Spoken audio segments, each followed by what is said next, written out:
Isang linggo bago magpasko, nauna nang bumisita ang mga taga-Korte Suprema sa mga inmate ng medium security compound ng New Bilibid Prison.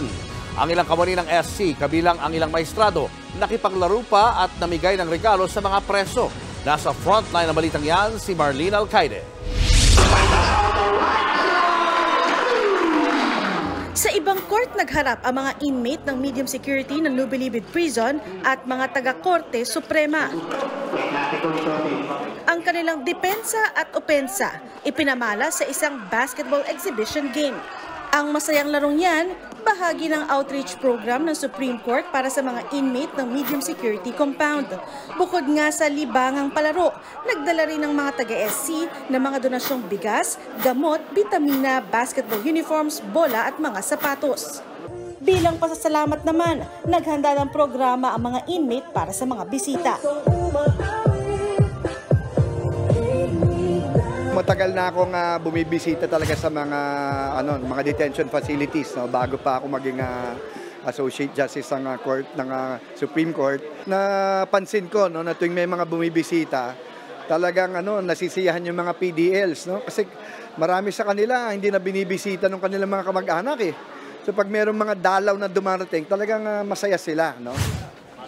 Sa gitna naman ng issue sa siksikang mga kulungan, ipinangako ng Korte Suprema na patuloy ang kanilang pagbabalangkas ng mga guideline para ma-decongest ang mga piitan sa bansa.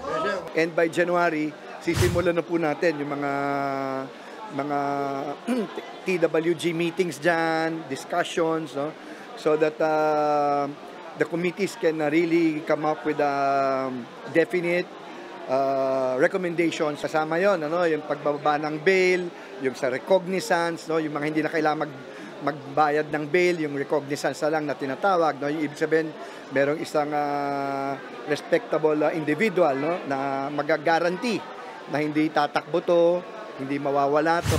Una nang sinabi ni Chief Justice Alexander Gismondo, mas makakatulong din kung amyendahan ang ipinapataw na parusa ng mga krimen ngayon.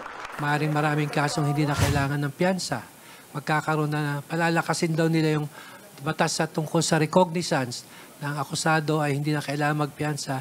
Meron na isa o dalawang tao na gagarantiya na siya isisipot sa bawat paglilitis hearing ng kanyang kaso. Nagbabalita mula sa frontline, Marlene Alcaide, News 5. Mga kapatid, Julius Babaw po. Huwag maging huli at maging una sa lahat ng balitaan.